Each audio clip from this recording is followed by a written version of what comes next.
Welcome to the tutorial on how to color these villains using our Rogues Gallery set from OLO marker. Definitely my favorite marker out there for many reasons. They're very customizable, as you'll find out if you bought this set. You'll find out that you get more colors per set if that's what you wish, because you can customize the colors on either side of the marker.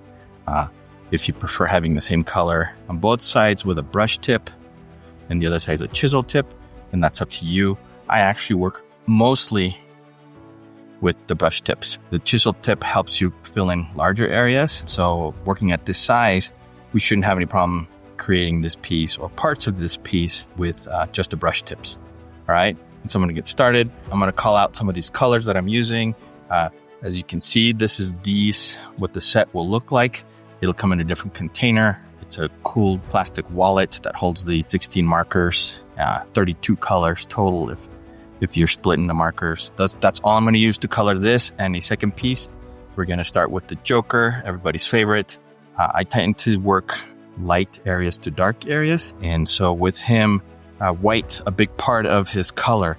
And also one of the reasons why I start with his skin is because it establishes the low, medium, or the white point of the piece. I'm using B7.0 to shade Joker's skin. And at this point, one of the things that I do before I start coloring, I do read the inks. It's showing me that Scott and Jim have established the light source coming from above the Joker. All the shadows are being cast downward into the rest of his face and skin. And so I'm going to go ahead and shade from the darkest part of the skin up towards the light, which creates the white, right? Or leaves the white there as part of the highlight. You'll see my brush strokes move that way. So always start at the darkest area and I move up.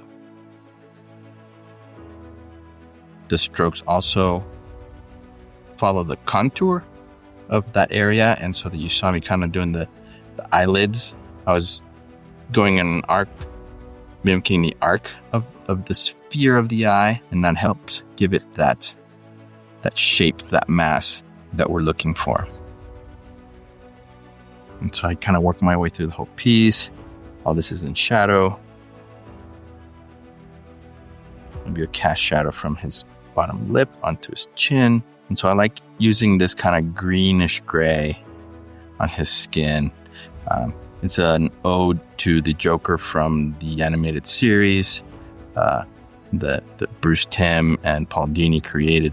A lot of great animation way back when. And so when I was coloring Hush, I borrowed a little bit from them in the way of the Joker skin. And so with his skin, there was also those red skies from the animated series over Gotham. That was a big, probably my favorite thing that they did as far as any kind of cinematography or lighting. Those red skies were just gorgeous and so great to work with. And so I kind of started to use those same concepts and bring them into a not so animated look, but more of this realistic style that Jim brings to comics with Hush. I'm going to leave the white as is because obviously that's where we're going with that. And then I'm going to go ahead and do the same with the eyes. I like to give the Joker the yellow eyes. It really, obviously with white skin, you want to make other stuff pop. And so I'm going to use the yellow on the eyes, on the teeth. And I'm using Y2.0. It's a nice light yellow. It gives you some nice definition here. And then obviously I'm working from, if the light source is up here, then those shadows are going to cast on the opposite side of the light. And so the teeth are fairly flat, and so they don't really round too much, but you see that I add more yellow as I move farther away into the mouth. Gives it this really kind of sickly, even kind of evil look. Then I'm going to use WG3. That's a warm gray 3 to accentuate some of those shadows using a very light touch here as far as pressure goes. I don't want too much of the ink to come in and darken it. I'm also showing you that there's two kinds of shadows. We have a gradual shadow or a regular shadow, and then we have cast shadows, right? And so that's a cast shadow is when one object overlaps another one in between the light and casts that shadow. And so when you have a cast shadow, you have a very distinct hard edge on the object that is behind. And so that's why you see me drawing a very distinct line here for the cast shadow. Same with the tongue here. I'm going to cast this shadow, the teeth. Okay. And then the other shadows, they kind of blend in. Once you've done your shadow, you can go back to your highlight color if you want and blend those in to soften that transition to make it more of a regular, shadow here. Doing that same thing here. Moving on, we're going to go to the eyes. And again, I'm going to use red. So that was the color that we used for Hush. I'm moving towards the light here, but leaving some room from the highlights. Use that same red, and this is R1.5. Use that same red for his lips. And I'm not going to fill it all in. Lips, obviously, and eyes being wet will come to a full highlight. And I'm using, this is why I like the brush tip. You get some really nice detail work if you want to. With this one, come in with R1.7, and I'm going to shade over that base red. And so anything that's in shadow, I'm going to give it a transition from that black into that lighter color, and do the same here.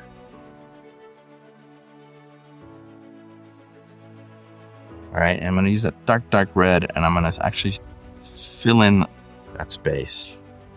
Okay. Lastly, I'm going to come in with an R.3, 0.3, and just blend out the highlight on the eyes, especially on the eyes here, to white, and then into the white on the lips. Really subtle, but it gives it a nice touch, a nice transition. I'm now going to grab my B4.6 and finish filling in the eyes. I'm going to go back to R.3, and we're going to do the gums and the tongue. At this point, I'm using this as a base color, and so you don't see my strokes really only are here to follow those contours.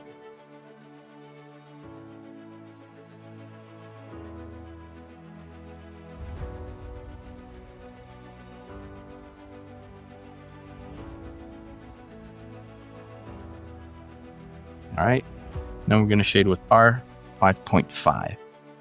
And so you saw me that I didn't really fill in everything that was in shadow with the lighter color. That's because I know I'm going to use the shadow color in there anyway. And so, trying to economize the ink, not use it all up, filling in something that's going to have another color go over it anyway.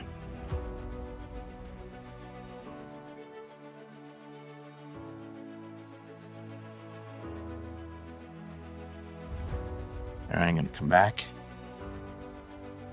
help with that transition. OLO also has a blender, so it's got a 0 marker, which is a blender marker, and so you can use that to help blend your colors if you're not seeing the blend work as well.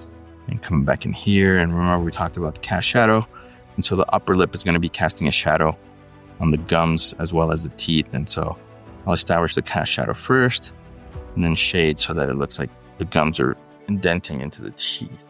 I'm going to take that same R.3. And I like giving the Joker these kind of sickly, it looks like he's been up all night scheming his world domination or how to beat the Batman. And so I just take a little bit around the eyes here. You can even take it into the inside of the eyes a little bit. This really, really light touch. You can see me going super light here. Moving on to the hair, we're going with G1.5. And again, with the hair, very reflective, very shiny, and so we go here.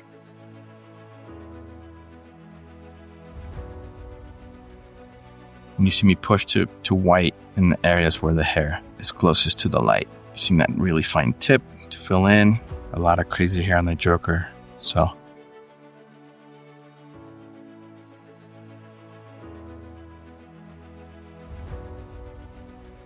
Right, and then his eyelashes are going to be green as well, and so kind of coming in with that green. It's a nice job of kind of popping the eyeballs from the red around his eyes, accentuates that kind of maniacal look to him. All right, and then I'm going to take G1.7 and add a little bit more shading to the hair to give it more volume. And you always see me, again, I'm kind of almost throwing lines of color into the highlight so that they disappear into the highlight, into that lighter green.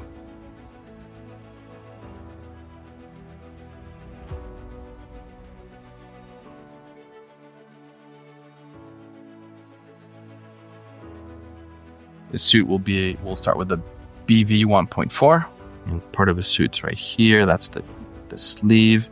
And then we move into the rest of the suit. Long strokes here, contouring the shape of the shoulder, moving into the chest. Long strokes, overlapping strokes to fill in those. Kind of try and minimize the streaking here. And as we start to render it with the darker tone of purple, you'll see that that's also helpful. Always following those contours. V 2.6 is going to be our shadow color, and moving it up in from the shadows into the highlight.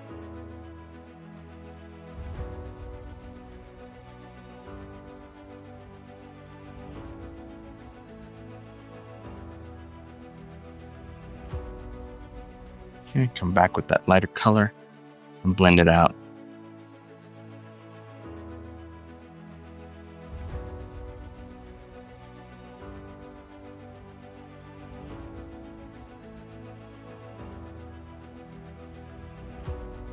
Okay.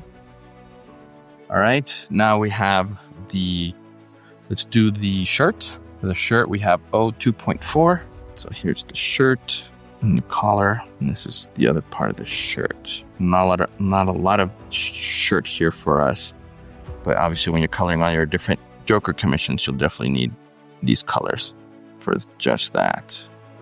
So just a little bit of a cast shadow here. I'm going to blend it out. Blend it out, blend it out. Now we're bringing in his tie, and I'm going to go back to the G1.5 and G1.7 to his tie. I'm trying to give it a little bit of dimension with that cast shadow. Fragile shadow, and just caught myself. Forgot part of the shirt, which is right here. That's the collar. Blend it out. All right, we're almost there. Just a couple more things and we'll have them done. I would like to add a little bit more shadow into the Joker, and so I'm going to use CG3, I'm sorry, that's Cool Gray 3, and push some of the really deep shadow areas.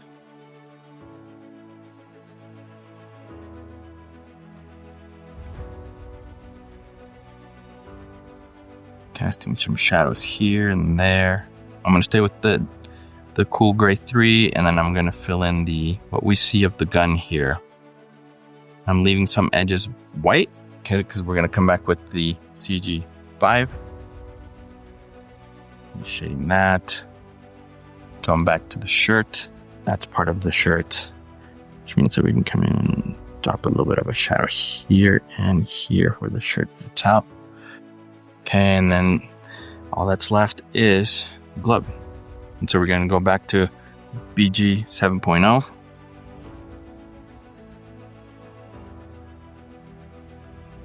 And with this, I'm actually going to leave less white showing, mostly because I really want the white from his skin to be what you see that really stands out, since that's his skin. And so you'll see me use this BG 7.0 more as a filler, and then come back with that CG3 to drop in the shadows. That's the Joker for you, which is one of the colors that we have in the set here, and that we're bringing you colors for 6 villains and Batman, right? And so when we get to the second piece, you're going to see me color a lot more villains and, of course, Batman from this great cover that Jim Scott and I produced for Hush Volume 1 back in the early 2000s, right? Hope you enjoyed it. Welcome to the second part of it. We are going to be coloring most of the characters you see in this piece. In fact, the only character we're not going to color, or that we don't have in the set, is Ra's al Ghul. But obviously you can purchase more OLO markers to include him if that's what you want to do.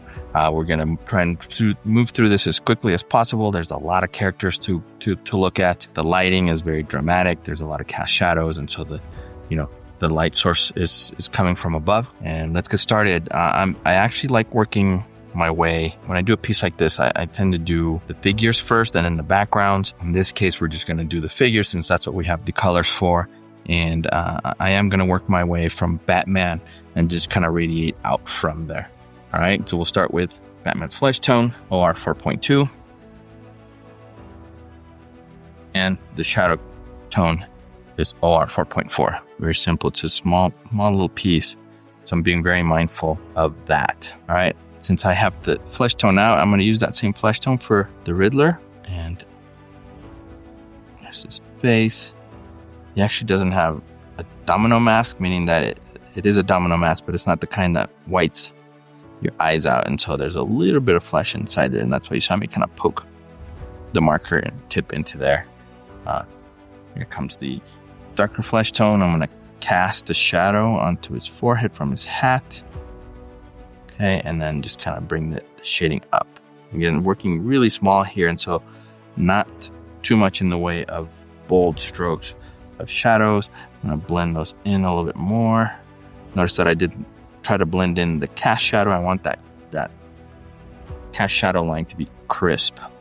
All right, CG3 is Batman's tunic, his suit color, and I'm filling all that in gray.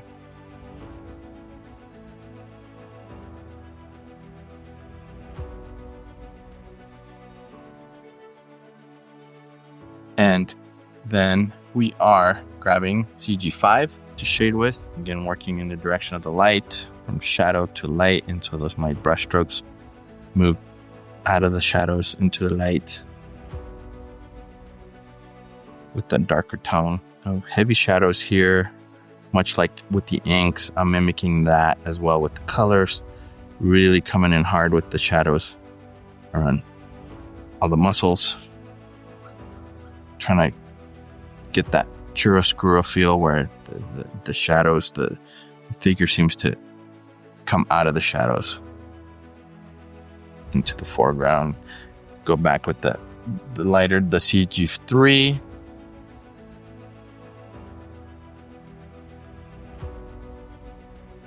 Highlight it.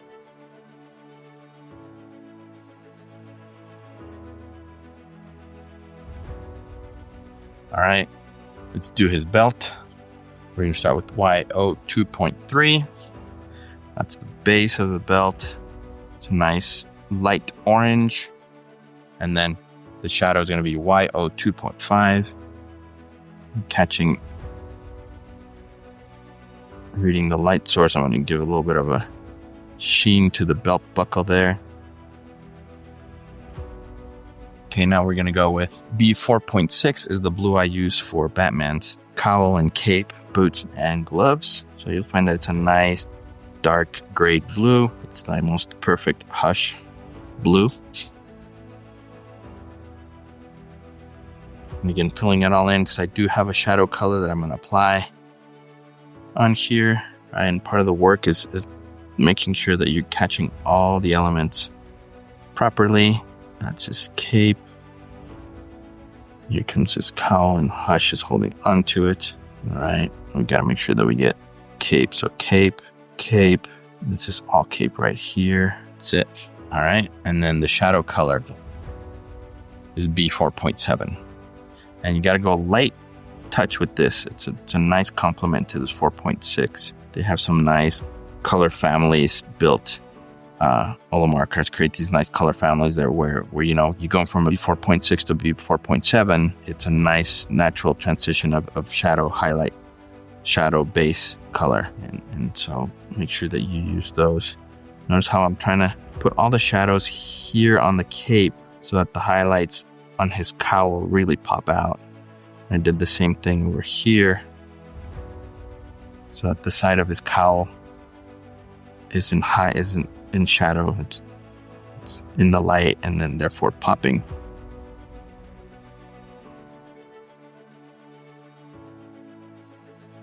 Done with that, man. All right, you can, if you want, use that C3. If his teeth stand out too much, you can throw a little bit of that gray into his teeth so they don't stand out as much.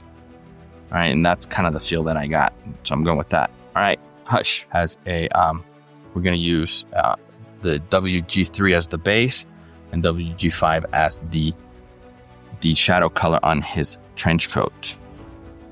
All right, I know that those of you that are reading the new series, Hush 2, that Hush has changed his outfit, and so but we're coloring the OG one, and I'm giving you the colors for that since this is the piece that we're coloring right now. Again, simply just finding all the parts of the outfit, his trench coat, right? And note that I'm always working light to dark, right? I'm always making sure that the areas that are in shadow are helping pop those that aren't. Much like I did with the cowl here, where the dark meets the light separates the two. As one recedes into the shadow, the other one still stays there, catching the light, and establishes the spatial relationship between the cape and the cowl. And so I'm trying to do the same thing here with the trench coat, where, you know, this side of the trench coat is more in shadow than the shoulder because it's closer to the light source and not even blocking the light like that part of the coat is. All right. Here we go. There it is. All right. Trench coat's done. We're going to go and use CG5 for his sweater. All right. And then we're going to go ahead and use CG3 as the shadow for his bandages. And so with the bandages, notice that I'm using the lighter gray as the shadow and then leaving what's in the light with his bandages white, much like I did with the Joker. I'm using it to accentuate the character's colors. All right. For his gloves, using RG5 and RG6.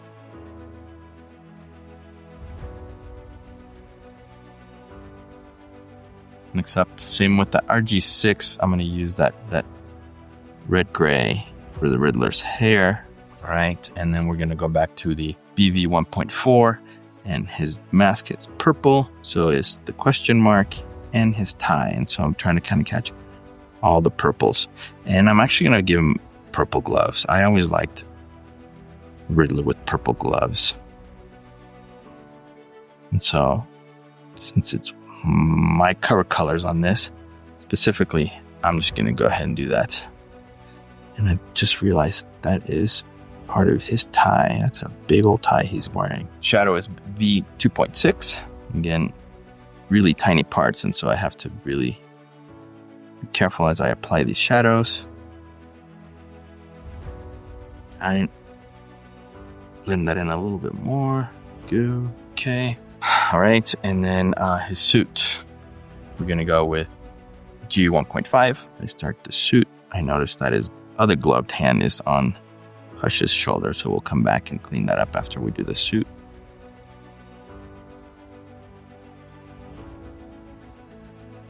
His pants as well.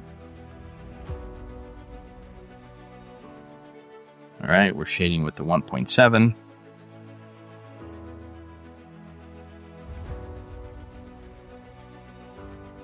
All right, for his shirt, I'm actually going to go with a YG 1.2. Light green shirt on this guy, as well as the band on his hat. And then shadow is YG 1.4. And so let's clean up a little bit of what we left behind, like his gloves. Itty bitty shadow here and here. His wrist. And then I'm going to hit it with that CG3. I'm going to hit his teeth a little bit. And the inside of his eyes there. All right, for the batarangs, I'm going to use the blue from Batman's cowl. All right. Okay, well, I have it out. 4.6. We're going to go into Harley Quinn's outfit. All right. And so anything that's in shadow, I'm actually going to use this blue, that same blue from Batman, the 4.6, and fill it in. And with Harley Quinn, she has alternating colors. So her mask is blue on this side. Its shoulders red on that side. Change the bottom half of her suit blue on this side. and it's blue-black, right? So we're kind of talking about filling this area and here. And the glove is also black, and so we have to be mindful of this. Once we go into the shading, we gotta make sure that we catch that. Okay. All right. And we're gonna shade with 4.7.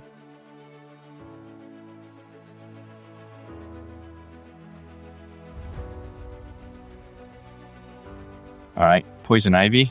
We can do her hair first, and so we're going to use 2.4. And this one's tricky because there's a lot of little detail on it's her hair, and there's leaves in her hair, and then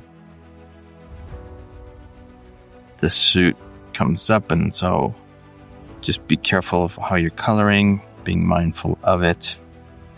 Her ear's right there, so make sure you don't get the ear. All right, looks like I got it all. Go to the shadow, or 2.5.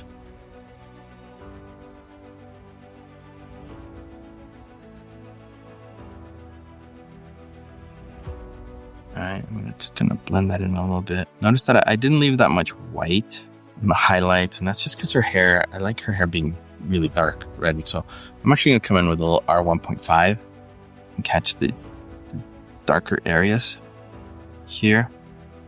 And that'll make those light orange parts look that much brighter. But don't feel like you should only use 2 colors for an element. Feel free to use more. Now, her skin, right, for Hush, the original Hush series, her skin was light green. And so that's the direction we're going to go with. We're going to use the light green color for her skin. You're welcome to use skin tone colors, Caucasian colors. And so OR 4.2 and 4.4 will work for you. Again, we're going with a really light green skin. So I'm actually going to base with white 2.0. All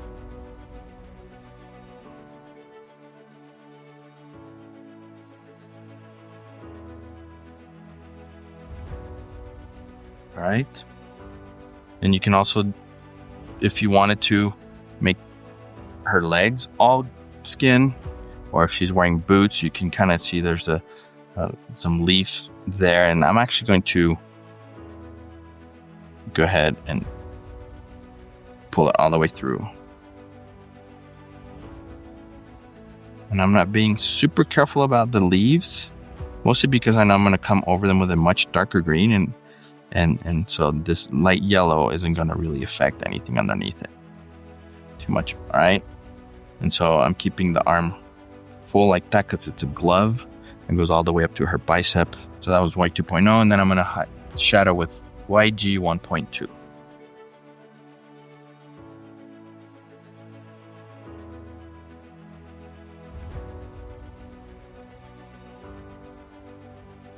And so even though that base is yellow, by running that green into it, it starts to almost look like a greenish yellow, right? Like your eyes are kind of playing a trick on you, knowing that you put down a yellow, but next to that green, it starts to look green. And I'm going to come back with that yellow and blend in. Right. Her suit's going to be the G1517 combo that we did with the Riddler. Also going to do her lips with that same green.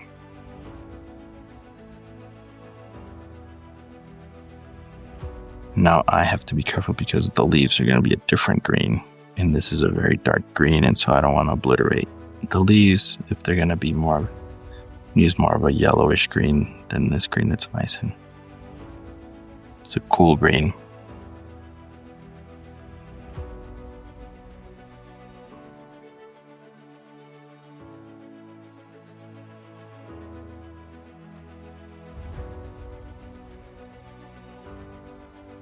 Okay, for the leaves, we're using YG 2.5, and the shadow is going to be YG 8.5. So here we go.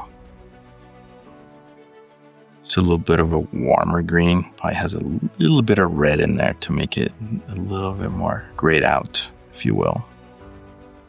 As you add a complementary color, those colors tend to gray out. And so this desaturates that green a little bit by adding a touch of red to that green. going to make it a little bit less saturated, a little more dull, if you will. And so it's great to pop these in here because then, your eye sees them as leaves, accept them as leaves, and allows the brighter greens to really stand out.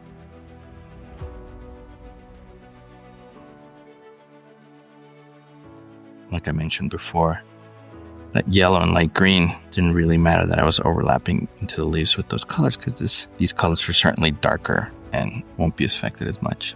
All right. Now the shadow color with leaves, again, they're super tiny, right? And so you don't have to hit every leaf, but big ones, you want to catch the half that's away from the light. These are under the shadow here and under the shadow here. And so it helps kind of establish where the leaves are at depending on how much of it you're shading. And so I'm going to do half of this, half of that, 3/4, and then I'm actually going to do full here because these are all in shadow. Simple. All right, we move on. Clayface. Clayface, we're going to grab the Y 2.0, fill in the whole eye, right? And then I'm going to grab the Y 2.3, just a little bit on the edges there to make it look like it's his eyes not necessarily glow, but they have something not of this earth to them. All right. For Clayface, I'm going to start with a base of YG3. Again, I'm going to leave his mouth uncolored for now. And he's got these weird teeth areas, and I'm going to leave those white as well.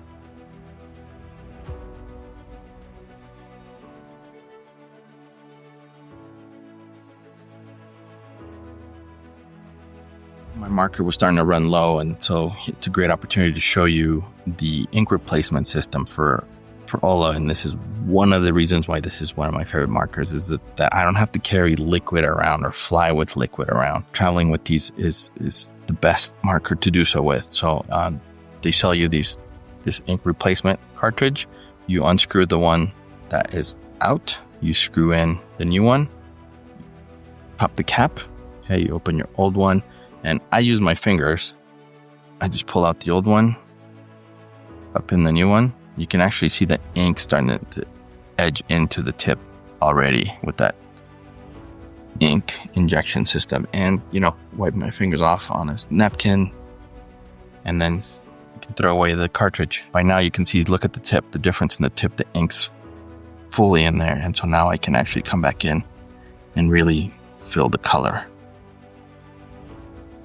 All right, again, one of the best ideas was to create this kind of a replacement ink replacement system where you don't have to pray that your ink doesn't explode in your bag. You have to check it because it's liquid. And lastly, the efficiency of the ink usage is much higher in the OLO marker because it has this ink injection system. Like you witnessed it, you could see the ink really flowing into the tip. See that the tip was a little bit dry. Okay. All right. So again, the base for Clayface was YG3. And I'm going to shade with RG5, red gray 5. Okay. Going to give you this kind of really cool earthy feel that he has, minding where the shadows are and leaving the areas in highlight out.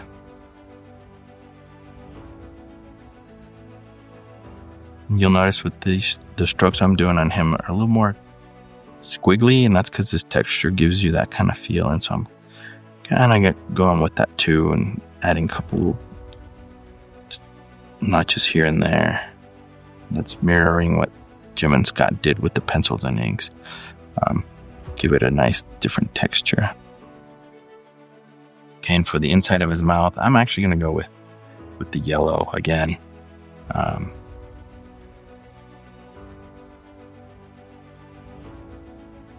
right, and now who's left but Killer Croc? All right, I'm going to start with his eye. With his eye is, I'm going to use the same colors that I used for Batman's belt. YO 2.3, and then YO 2.5. So I like to give him this kind of reptilian eye looking thing, crocodile, alligator, whatever you want to call it. All right, and so his skin, we're going to go with a YG 2.5. We're going to shade with the YG 8.5. I'm also going to use this YG 1.2 in his stomach, and even bring in a little bit of this yellow just into his chest, right? If you look at crocodiles and alligators, their bellies are really white. And so I'm just going to bring that same yellow into his tongue and the inside of his mouth and his gums. Again, if you look at alligators, real alligators, they have this almost white skin. I'm going to put a little bit of that in here. All right. And I'm going to come in with that lighter, that YG 1.2. I'm going to shade that area. I'm going for this kind of gradation of color from a almost pale yellow white to a much darker green. It's crocodile green. And then now I'm going to start basing his skin tone here. Since he's a crocodile, I'm going to leave little areas here of highlight white, just here and there. Just, I don't know, it should be wet, right? If he's a crocodile, he's an amphibian, he needs to start, or a reptile. He needs to start, obviously he's in the water as well, in the sewers of Gotham City. Right, and even if you leave some areas that look weird too white, you can come back and fill those in if they just don't work out with what you were going, right? But you want to leave them as much as possible, because once you fill it with the color, you'll need some kind of a whiteout pen to bring back that white to it.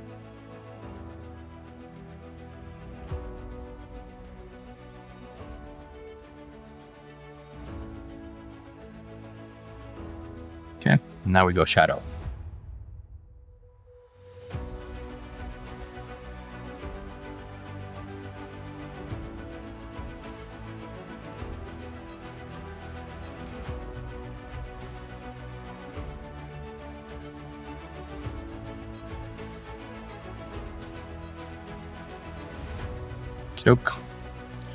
And I'm going to grab that CG5 and add just a little bit more shadow into these areas where his neck. All right, so I'm casting these shadows off of to dull it out a little bit, deepen the shadows, especially right here in the socket. I want to darken these areas a lot so that the eyeball really pops. All right, and I'm going to use the kind of gray. Yeah, you know what? Let's use the RGs for his claws. I'm actually going to base it with the CG5. I like giving him dark claws. And then I'm going to come in with the RG6, the red gray 6. And shade that in. And just kind of gives it a different feel from all the other stuff going on in the piece. All right, bringing a cool gray and a red gray together is a nice way to create variety here. All right, and then all we have left is his coat. We can even use this, use a little bit of this WG3. Put a little bit of shadows into some of these teeth.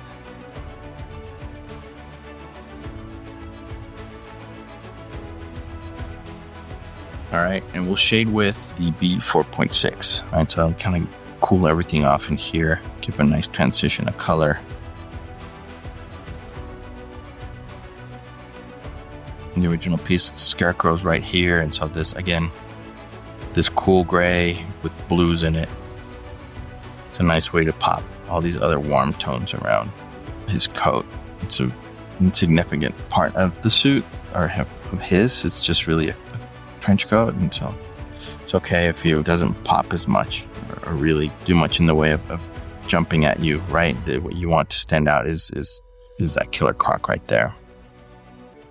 Okay, and just kind of as you eyeball in it, making sure we didn't miss anything from these characters, right? And that's it.